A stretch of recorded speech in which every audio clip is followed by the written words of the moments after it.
Hello. fancy. Hello, hello, hello, Hello. hello. Hello. Potter.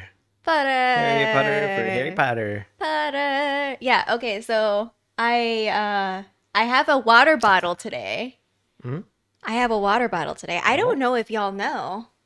We Oh. have magical theory merchandise. For those of y'all watching in video form, hello. The Hello. truest drip merchandise that we Oh, have, a water magical bottle. theory. So, this was part of the new or the addition of water bottles, pint glasses, and tumblers, We coffee, have a like, pint glass as well. yeah. Hmm. So, this is special because it has both Lynette and Jeff's signatures. Neither of us have very elegant handwriting. Excuse me. You're I think excused. I'm sorry. I think my handwriting Let me take a look. look. It's legible, more legible than mine. And I drew the little hat. It's okay, the hat is not that great, but No, my the hat's the handwriting winning is part. fine. Anyway, so I definitely just wanted to self promo. If you would like some magical theory, Drip. no, the cups don't drip, but they are of the drip, They're anti-drip. the drip aesthetic Hmm. of, you know, you want it. Awesomeness. You want it to look cool. Hmm. Hmm. It's August 1st. Yeah, it sure is. It's August It 1st. sure is. Yeah. I'm Not- starting school soon. Yes, not your favorite month of the year. No, because it's stressful. August and, well, actually, beginnings of January. semesters and ends of semesters are the most stressful that I am during just life in general. Hmm. Yeah. Because it's just a lot all at once. Yes, Potter, actually, there is a merch command. It is exclamation point merch. So yeah, I'm going back to work. Back I mean, to I've school. been doing stuff over the summer, but it's like personal, not personal. It's more focused projects where it's not Yeah. like You're not running a class. I'm not running a class. People aren't like asking me billions of questions and panicking because Just me. something I ask you all the something questions. in Canvas doesn't work or something. Like nobody's asking me those questions right The now. answer's in the syllabus. Let me get everyone the correct answer. It's in the syllabus. Yeah. And so yeah, that's well, not only that, but then it's like all the meetings start. It's like everyone's like, we have to do a billion things this year, and I'm like, okay, can we just get through the month of August first? And that Think would about be that would be great. But yeah, that's in my future. I've been trying my best to enjoy summer. Technically, I still have a few more weeks until Mm-hmm. I'm officially on contract again. So I still have a little bit of time, but it's all like prep phase and all of that.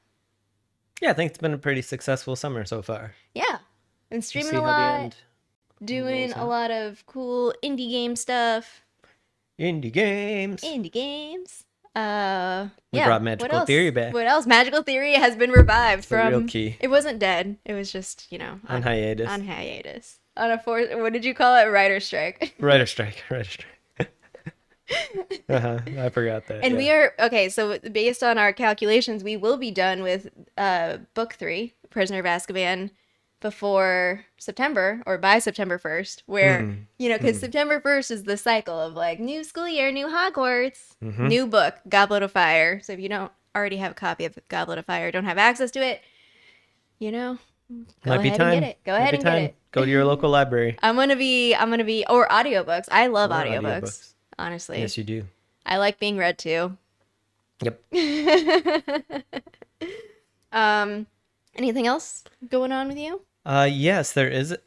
I'm reading chat. Yeah. Is there any way to access the earlier They're all chapters? on YouTube. They are on YouTube. All of our episodes are on YouTube. They're also in podcast form. If speaking of audio, Also podcast audio form, you can listen to us on your favorite podcast platform. If you just search Magical Theory, you should find us. We're on Apple Podcasts, Spotify, Google. I don't know all the podcast names, All of them. but just search Many for of us. Yes. And you can catch up on past episodes, or if you have a particular favorite chapter that you would like to listen to and hear ramblings from two people on the internet. Maniacs. Yes. Maniacs. Is that part of the branding now? Animaniacs. Yes. Yeah. Also, you've been playing some Pokemon Unite. Oh my gosh, Pokemon Unite is And out. I have as well. Yeah. Pass it back and forth. Very fun. So, yeah, there's a lot going on. Lots going on. Yeah. I mean, things aren't fully open back yet, but things are still, you know, we're still getting by with our entertainment. Yeah. Our digital entertainment. We self-entertain a lot. It's true. We have a dog who entertains us. We watch How I Met Your Mother a lot. Yeah. Very true. Recently. Mm-hmm. All right. Well, this chapter is actually very, very, very, very short. It's very short. It's 8 pages. It's very short. We'll see how much we have to talk about. Yeah. I mean, we can also fill in. For people who are watching us live, you can ask us questions or comments. We can just talk about summer some more. We'll just keep talking about summer. All right. Are you ready? Yeah. Juan's ready. Turn to page 378, The Dementor's Kiss. Today's lesson is called Shooting Star Full Moon. A synopsis.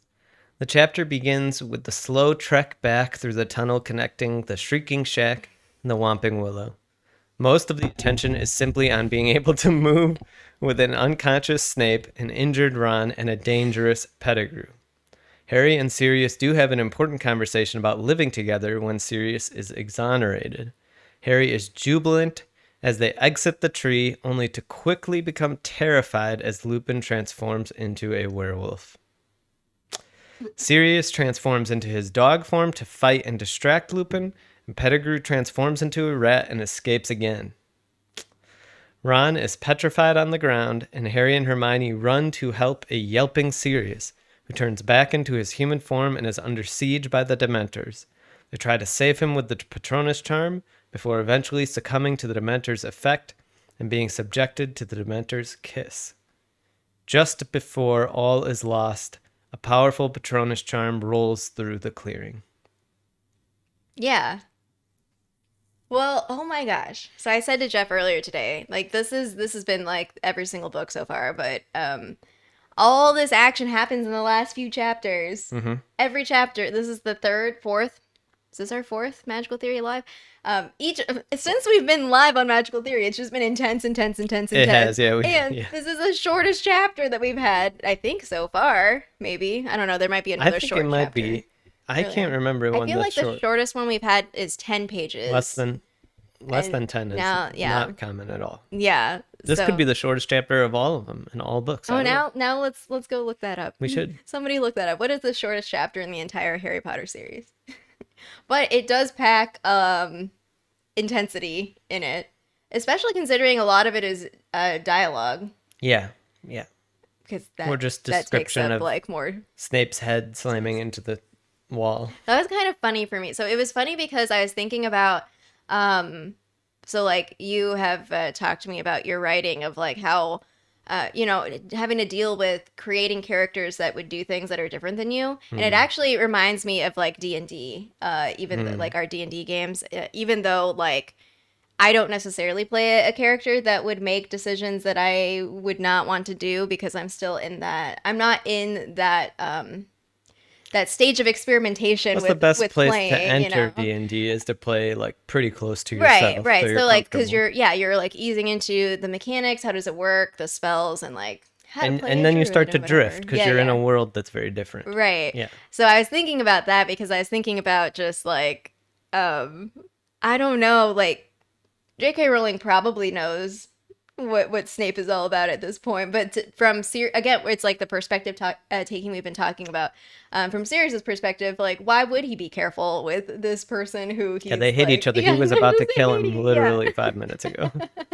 So I'm just I was laughing at that because I was thinking about just decisions that characters would make that are in character, like that's character, like when you're creating a character, like they have a certain like way of like how they act, how they interact and relate to other people, and being very consistent with that I think is important when you have especially an entire magical world. Well, it's really useful to know, like, yes, so consistency is the key word, I think, and like the fact that Sirius was ready to kill Snape 5 minutes ago Yeah. This bears that out. It's like, it wouldn't make sense if all of a sudden now he was like, let me be super careful with this guy, right? Well, yeah, I think, but it's interesting because like she didn't have to write that detail in No, of I know. like what they were going But I through. think that's part of why is she's very good at establishing Yeah. consistency. I also love the description of, and I put it in the go live notification blurb of the three people, Pettigrew, Lupin, and Ron, as if they were entering a six-legged race. Just that visual, Yep. which of course them being chained together goes very, very, very poorly. Yes, this is not Ron's finest hour. Well, I feel so bad for Ron because if you A lot play has gone wrong. if you play Harry Potter Wizards Unite, Ron is just I don't. What is Ron's character? He's in shambles. Is his point to be like in pain all the time? Just like Yes. oh, and then Harry's always He's like, the stooge. I must save Ron. He like tries to go. Well, okay. So basically, the context of what's happening is that what we learned when Snape was like, "Oh, you didn't take your potion. I went to your office." Like that little detail that was mentioned in a previous chapter is coming into action right now, where Lupin, the imagery of the cloud moves, moonlight Well, okay. comes. Can we talk about this for a second? Yeah. I don't. The way that I thought werewolfdom interacts Okay. is that on a night when there is a full moon, the person transforms into a werewolf. Okay. It's not that they have to be bathed by the moonlight. Because if that's the case, then Lupin would just stay inside. It'd be very easy to handle. Maybe it was just conveniently at the time, the peak of exactly midnight or whatever time it needed to be. Yeah. I don't know. There's a lot of convenience happening. Would you say it's magical? It is magical. I see. You know what's interesting? So Kins is a druid in our D&D campaign. Oh, boy, make yeah. plans. She has a spell called Moonbeam, where it's supposed to be like the light from the moon has this I always imagine burning it as a spotlight, sensation. just like a big and it just like burns people in the area. It's like I don't know, for whatever reason. Well, it's because it's the moonlight. Right. That's what it So reminded he me gets of. hit by it and then he transforms. I'm melting. No. Yeah, it's just very cinematic. So it made sense in that way. But I've always been troubled by that scene in past times reading it as well. Of like, well, why? And your explanation is the only explanation. It's the that only just explanation. happens to be the right time. Yeah. Because otherwise, the Shrieking Shack was unnecessary. Just pop him in a broom closet for the night and he'd be fine. Give him a book. I'm in a He'd be fine. closet. He would. He'd be fine. He'd be happy. He'd be like, oh, no chance of me becoming a werewolf in here. Like, let me just be in here. Oh my gosh. Yeah. Well, I don't know. Admittedly, I don't know much about werewolves. Yeah. Just in general, like, how does this work? Oh, backing up a little bit though. So Sirius, okay, so the other thing I was thinking about is like sort of awkward moments. And so like Sirius trying to ask Harry, will you be my godson? Sort of. I don't know. It's just like this Hey, such buddy. like little. Well, because there's a lot going on. Like it's interesting to me also because I feel like I imagine enough time has passed for Harry to fully process what is actually going on and being like serious to the point where, well, there's multiple things. There's like, so Sirius is kind of stammering, being like, well, this is the situation. And then trying to back off, being like embarrassed almost, like, well, oh no, like I understand if you don't want to leave the Dursleys. And Harry's like, yeah, those people are garbage. Like I want to come live He's like, with no, you." yeah, I'm out. I'm out. Oh my goodness. Literally anything would be better. Yeah.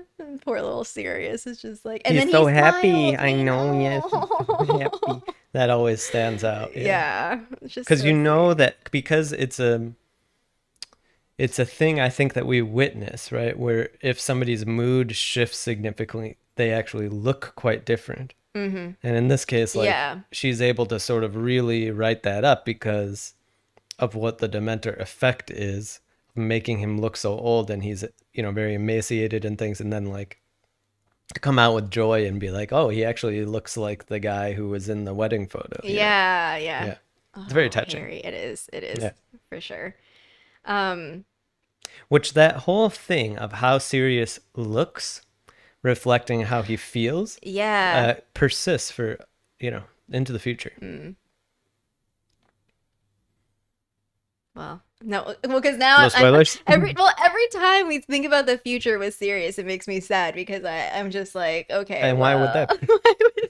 why Why might that be? why would you be sad? I killed Sirius Black. Okay, no, that's not really. In that that's not- chapter, in a few years, are you going to cosplay Oh my as god, Bella? I should. Mhm. Wait, we haven't seen Bellatrix yet, right? In the books. No, we've only just heard of her. We've heard about Or- her. Yeah, we might have heard of I her don't this think book. that. Okay, yeah. But she doesn't don't- really I don't- become prominent until the 5th book. Right. Yeah, because she's in jail. Okay. Juan's ready. Let's see. Oh. I wrote, I don't know if you had a quote or a moment from the chapter, but going back to Ron, I feel bad for Ron. So this transformation is happening with Lupin. And then all sorts of chaos happens. So Ron gets just, blasted by a spell. well, because then it's like Lupin is transforming. Peter Pettigrew grabs the wand. He has the wand and is like, okay, Ron. Bop, poor Ron. Again, like it's not bad enough that his leg is shattered and It broken. could have been worse. He could have avotted him right in the face. That is true. Yeah. I guess it could have been worse. And then, so Harry's, the quote I wrote is from Harry's perspective. He had a moment's indecision, but there was nothing they could do for Ron at the moment. And by the sound of it, Black was in trouble. Well, it's actually that's later, but yeah. Because I've thought about this in other times as well, and it's actually worth, I think, discussing the use of the Avada Kedavra spell. Because, like, there's a way to look at this and say, like, well, why don't these people just use Avada Kedavra spell only? I think we learned some of, like, the defensive techniques that, like, maybe that wouldn't be that good because people could defend against it if they know what's coming every time. But a situation like this, Ron is already essentially incapacitated. Like, why doesn't he just kill him if he's that evil, right? So I think, like, one explanation is, like, and this is just writing a backstory that may or may not be true, that, like, Wormtail actually wouldn't want to kill Ron. Yeah. It's like, I don't know. He was his caretaker for a couple of years, you know?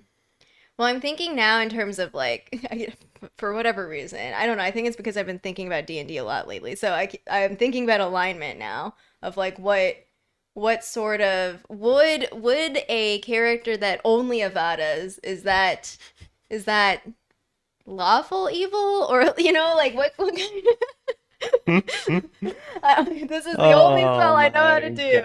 That's chaotic evil. Yeah. Or is it chaotic to, like, only do it sometimes and, like, to torture other times and to do other sorts of things, you know? I don't want to get too dark. Oh my gosh.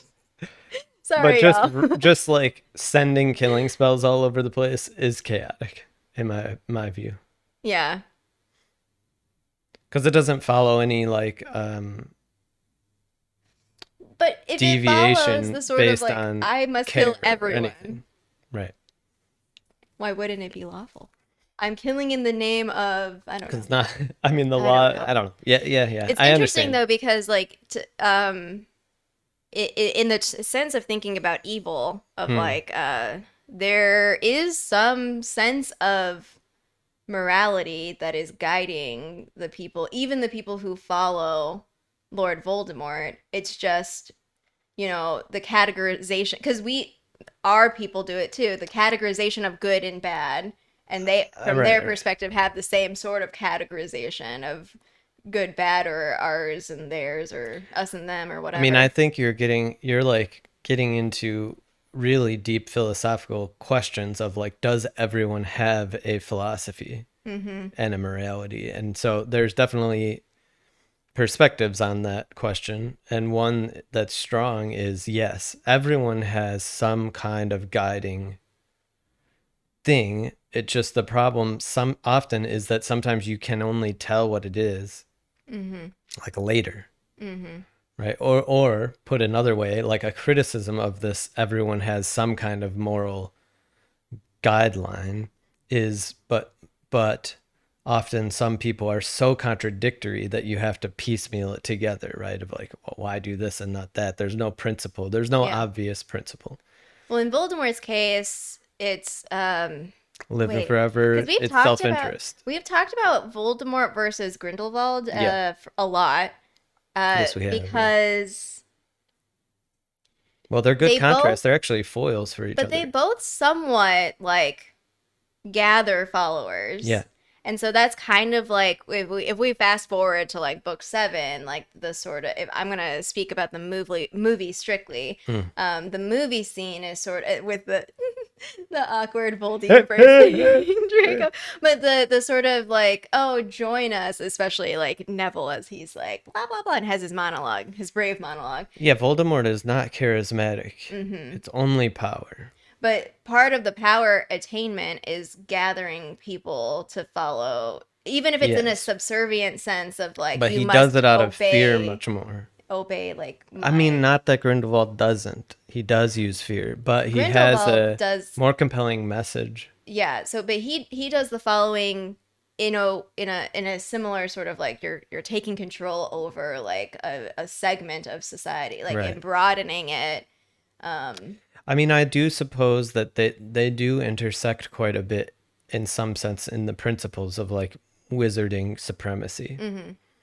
I guess what I'm saying is that in both situations, you wouldn't just want to kill everyone because then you wouldn't have that power. Correct. You wouldn't have the following. You wouldn't have Right. Subservience ability- is more important than the ability to elimination.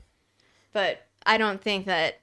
I don't know if it also keeping in mind that this is like a split second moment. So it's not, maybe not necessary to be like, oh, I'm going to try to use my kill and curse against everyone around me. Yeah. I'm just trying to get away. It's hard to parse. Yeah. But it happens over and over again, right? I mean, like all these battles, when we get into the 5th book, the battle in Department of Mysteries, like not everything is killing curses coming out of these. I mean, the Death logic, Eater's I wands. guess, is that Voldemort wants Harry. In fact, this could be wrong. Okay. We're a couple books away. I think when Bellatrix kills Sirius in the book, she doesn't use Avada Kedavra either. In the movie, she does. In the book, she knocks him through the veil. Right. And I don't think it's necessarily clear, though I would have to double check, that it's that spell or some other spell. It makes me wonder, and this is just because I haven't studied unforgivable spells, is like, does something happen to you, or is there some consequence for using? Well, and no, I think what it is, I think this is the ultimate answer, because this is something that Ovenready has posed before. Like, why isn't every spell maxima, right? So there's this version of like the adjective maxima being this Lumos maxima makes it stronger, and it's because it's harder. It's harder to cast that thing, because I think it's useful to remember, like, if you look at the school, there's a reason why the curriculum is how it is to an extent. Right. And, like, where the spells get harder and harder. Like, Expecto Patronum, many people can't even complete that spell at the fullest level. It's interesting, though, because, like, a lot of the people we meet are extremely powerful in their magic because they are somehow, like... We just talked about the Marauders all becoming animagi, and like you have to like or you know, Dumbledore is like the rare exception of being thumbprint-esque, right? It's very much like people can be good. Look at Neville, like a big strength, more obvious strength in herbology, and then like some other latent strengths that come through later. But I was also thinking about also that same scene in the 5th book or nearby, when Harry Cruciatus curses Bellatrix, you've got to mean it. So meaning that there's an emotional base sometimes. Yeah, I'm just going to be cosplaying as Bellatrix during the entire book. So like, can you actually find the will involved with casting a particular spell? But that's why I'm saying, going back to right. like the personal sort of like, just because evil acts are done, like, okay, this is like more fundamentally of the series of like, just because evil acts are done does it mean that the whole is evil? So like making that more complex and complicated is important in all of the characters that we end up meeting. moment to moment, right? Like, what is I think Pettigrew's defining characteristic at this point is desperation, right? And the Yeah. thing where he kills all the muggles, he's so desperate because not only are his old friends after him, but he knows the Death Eaters are probably going to look for him as well. Mm-hmm. So he pulls off this like incredibly powerful spell that seems disproportionate to, as we learn about him, his magical abilities. But he has this latent sort of wellspring of desperation that allows him to do something very severe. And in this case, it isn't the same sense of desperation, right? He knows, like, if I have this wand, all I need to do is turn into a rat and I'm fine. Yeah. Yeah. Well, Wormtail, man, Poor- what a poor fascinating Ron. character. poor Ron. Well, yeah, especially when we get back to him later on, like at the end of the series. It's Let me pose this question for you, even though I know you don't like this type of thing, uh-oh. like a comparison. Uh-huh. Is Wormtail, how does Wormtail compare to other evil characters that we know about in this book series? For me personally, Wormtail actually kind of well, okay, let me think. Now I'm trying to think of like specific people. So like Bellatrix obviously keeps coming to my mind because we keep Yeah. talking about her.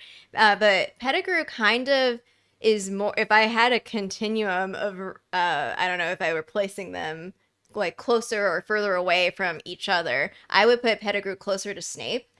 It just makes me sad that of like who They're you are tragic and who figures. you seem to be and how you got there, I guess, is like because it didn't They're have more to be that way. clearly gray. Yeah. It didn't have to be that way, Mm-hmm. is exactly right. It's not as though, of course, we don't know this all, but it feels like it's not like Pettigrew was just always evil, Mm-hmm. right? He lives in this shadow of like desperate wanting of like Well, that's actually a connection common thing. and Like power and Snape protection. just wants to be friends with people, keeps getting rejected. He wants to he wants to be part of something. And going back to Harry Potter Wizards Unite, Constance Pickering wants to be part of something. Constance So this is has the potential to be a very she- great She character. does. Yeah, we'll see. Mm-hmm. Because right now she's like lily white with these like streaks of I imagine who knows what's going on. Yeah. So I imagine because like so in if I'm gonna make a hierarchy also, so I imagine people like Voldemort or I mean Bellatrix is a little more submissive, but like people that have that sort of very stereotypical Slytherin-esque like cunning like I need to take advantage of a situation sort of thing. Gareth Greengrass for Wizards Unite. Like I can imagine him. I don't know. I really don't know him, but I imagine him in that way of being able to seek out and identify weak people. Not weak in the sense of like fully weak, but like just manipulative What a person's people. weakness is, Yeah, and and exploiting to it. exploit it. So Yeah. like Graham Folly, Constance Pickering, or whoever. Like so similarly, Peter Pettigrew happens to be one of those like malleable Penelope. people that can be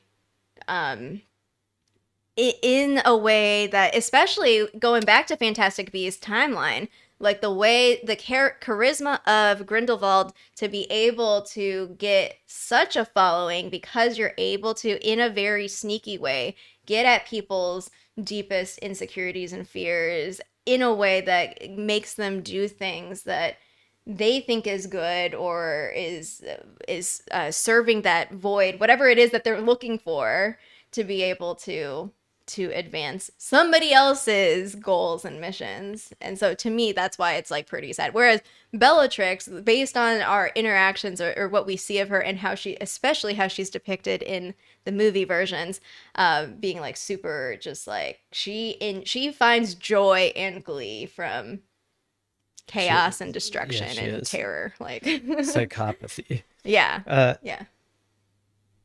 I think to put it another way is like connect this to Pettigrew. Like, does he have a morality, like a moral compass? or how to frame the fact that he obviously makes decisions that we would place on a moral spectrum. Mm-hmm. And we see that, like, I think it's not hard to imagine that if Voldemort never existed in Pettigrew's timeline, if there wasn't this most obvious kind of a rising of darkness, Mm-hmm. powerful darkness, that Pettigrew probably wouldn't have slipped, right? Like, he seems to seek out like avoidance of fear. Yeah. To his detriment, he makes what we might assess as a very bad choice, because Right. he winds up creating a lot of fear for himself. Yeah, it's interesting. So the Boggarts were in this book as well, like Yeah. introduced to us, Yeah. because, What would Pettigrew see? well, that, and of course, everyone has fears. And it's interesting because it's like, but how do we react given or in face of things that make us afraid or whatever. And so we have different reactions. So a lot of like the reactions that we see from a lot of the adults at Hogwarts are, there's like a lot of fear that's driving the ways that they're acting, or the ways that they're, you know, telling stories or not revealing information to students or whatever. And it's interesting because regardless, like, our actions have consequences, and some consequences are more detrimental to a larger scope of people than others. That's right. And I think what underlies this question is, do people have a moral compass? And let's say for the time being, yes, they do. Everyone does. However, that moral compass can be essentially hijacked or broken or destroyed or disrupted by different things for different people, right? So Harry is not, his moral compass is not broken by fear. Yeah. Ever. Yeah. Right? Like, fear is not a factor in Harry's decision making. But certainly Pettigrew, yes. Probably Ron as well. Yeah. But to a lesser extent. Yeah. You know, I mean, it's really interesting to think about what the different ways, because I think Harry's moral compass gets most disrupted by anger. And we can argue like, oh, it's because of Voldemort or whatever. But like, when we see Harry sort of break away from the Harry that we know and love, it's because he's extremely overcome with anger. Yeah, this to me makes me think of like, so in character development, when you're thinking about flaws, not like specific things, which of course you can think of specific, like a specific tick or a specific, like whatever, very detailed. But when I think about like, just like on a broader scale of like, what are the things that could potentially cause your downfall? Like that, where if it spiraled out of control, or if it was engaged too much. Causes of regret is a way of thinking about it too, right? It's like, if you have a moral compass and you have this sort of way that you would have preferred to act, that when you get disrupted by things, it's that it causes regret for you. It's like, oh, I wish I didn't do that. And even when Harry gets angry, there are times like right after that, later, like in the chapter, even in the same chapter, Harry will be like, kind of regrets yelling, right? But and then he has pride, and there's all these different types of things. But well, and the way that we conceptualize flaws is also multidimensional and complex, because I think about like so Clifton Strengths like is a thing that I've done this past year for mentoring, and Jeff's taken an assessment, and so basically focusing on prioritizing your strengths, things that you're already good at or able to do. Things like, for us, it's like intellection, ideation, or analytical, broad themes like that. But each strength has a shadow side of like, if you feed it too much, and so thinking about, so that's like, I guess, a more positive way to think about it, of being motivated by life, for example, or living, like, might cause people to do ridiculous things like Voldemort, where he's just like obsessed with staying alive forever and being immortal. Or Pettigrew, I don't know if that exactly applies for in the sense of fear of like, why is the default fear? Is it because he's holding on to like wanting to be part of He has something, imposter you know? syndrome. Like, That's for yeah, sure. yeah.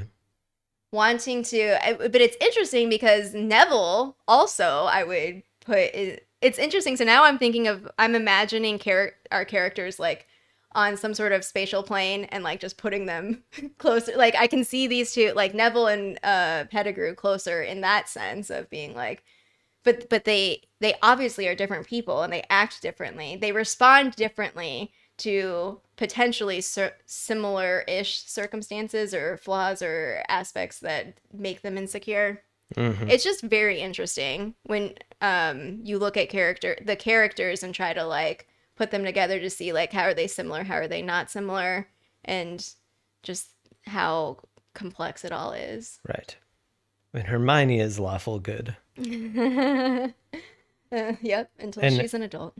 it's interesting because your Clifton Strength's way of framing it, like that benefits her so much because her attention to detail, Yeah. her sort of deductive capabilities, and then obviously she's very strong as well. But then we see the deviations at times where she breaks away and like does the what is it called, polyjuice potion. Yeah. Then this use time turner that's coming up. It's What? It's There's a really time really frame? No, I'm just interesting. kidding. It's very very interesting. Yeah, definitely. There's also in our chat here thinking about because we have discussed. I don't know if we've discussed this on the podcast, but we have discussed it off camera for sure. But thinking about the Hogwarts houses, so Gryffindor being bravery as the predominant archetype, but how people within Gryffindor are different flavors of brave, and how it's interesting to see how it plays out. Like we have this like all-knowing sorting hat that's like, yes, you belong here, and how that can look different. So pointing out that for Peter Pettigrew, what does that bravery look like? Or we've also I think mentioned Neville's bravery, And being we've different. mentioned the hat could be wrong. The hat could be wrong. There's no evidence that the hat is infallible. In fact, there's evidence to the contrary. Oh my gosh, the sorting too soon comment. Wait, Right. did that happen in this? Oh my gosh, that's I book feel like 7. we've been. This is what Like happens almost the very end. When I 3 years from now. when I simultaneously read multiple books at once because I have I recently Well, within the last start couple connecting months, stuff. Right? Yeah. I have reread Deathly Hallows recently, so I'm just like, wait, this happened, right? Oh my goodness. Yeah. Wow. Oh, okay. We didn't talk about Dementors. Not that there's. I'm good. Not that there's necessarily much to talk about, but like the description was at least 100 Dementors. Like I can't even imagine.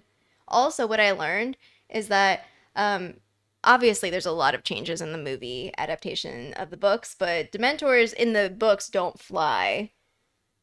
They hover. Also, they're humanoids. Also, they look slightly different because like there's hoods, and I don't think that there are hoods in the movie. I think it's just the straight up like little It's like wispy. cloth. Yeah. They But- don't. Yes, right. They're. I love the way they're depicted in the movies. I do too. It's a very It's visually Terrifying. terrifying and like Absolutely terrifying. the hands and the frost and all of it. Well, that scene though is so intense because we've already had the sort of like Harry knows what to do and it's just the execution of it, but to be like swarmed and overpowered by like this is not just like one little dinky Dementor that you're facing. It's like a whole swarm, megamind of them. And I don't know that I recalled this, but Hermione seems to also try to cast Expecto Patronum, right? There's a time where it's like Hermione whispered. I'm pretty sure. Wait, I have to go back in this chapter. Yeah. Because Harry says, Hermione, think of something happy, and then Right. she tries to cast She it. tries to cast it, but she can't. She's never done it before. No. Right. Yeah. Well, so in that moment, though, I was a little confused because was Expecto Patronum a lesson? It wasn't a lesson. Nope. It was just Harry's Harry would have private told lesson. her. And yeah. Probably, Okay. yeah. I felt so bad for her because I'm just visualizing this of like, you're already, like, they ditched Ron because, like, they're whatever. He seems okay. Sirius is in need of attention. I was a little kind of like, wait, Sirius, why did you transform back into a man? But it might be. Do you think it's because there were so many of them, or like why? He got injured. Oh, That's always been my take. Is like he's no longer strong enough to hold himself in the animagus form. I guess that makes sense because I was like, you could just be a dog and be fine. Don't worry about it. You know. Oh my goodness. I'm looking forward to the next couple of chapters when we can really dive deep into the metaphysics of time travel. Oh my goodness. Oh my goodness. Because I've already got things lined up after this chapter of like making sense of how this moment happens. How is it possible? What does it mean the only thing for the I've way time seen turners work? From J.K. Rowling is that she's like, It was a mistake. It was a mistake. Everyone that I know that has written, and I find quotes, it's like, it was a mistake to do time travel. And I'm pretty sure George R. R. Martin was like, I'm not going to do time travel like in this type of a way at all. Yeah, it's really funny. Do you know the universe is a donut? Just kidding. There's these news articles that keep popping up on my Google feed that say that scientists think that the universe is a donut, and I'm like, I can't process this. I wasn't ready for that comment from you right now. Well, I was thinking about like, you told me yesterday. Even like, you know, professional like astrophysicists and like people who actually study or think about, decide to spend their time trying to make sense of it. I'm just like, no, like I don't know. Oh, that's so great. I don't know. I love it. If time travel's a thing, then I don't even know how to even though I have the universe is a donut. Clearly, time travel must be doable. I have previously played along with the Mandela effect, and like, you know, it is creepy. You know, in that sort of like, ooh, this is creepy. Sort of what's the game that kids would play with the Bloody Mary, whatever. Like, ooh, spooky. You know, like Mandela. I have no idea what in the world. Okay. Do y'all know we've jumped Mary? The shark here in this episode, everybody. We've lost. Talking about universe donuts. We've lost the realm. Anyway, yes, I know it's not a literal donut. It's a shape of a donut. I still. Yeah. Okay, my little brain can't handle. This is like not theory stuff and things that I'm like, okay, can't process it. But yes, it was an intense chapter. Intensity all around. Dementors. Escaping, no Avada-ing, I don't know. Even though it was 8 pages, it was intense. Oh, also, come live with me, Harry Potter, and we'll be best friends. Oh, man. We're in it now. Sort of We're in it now. Yeah. Until next time. Thanks for joining. Juan's ready.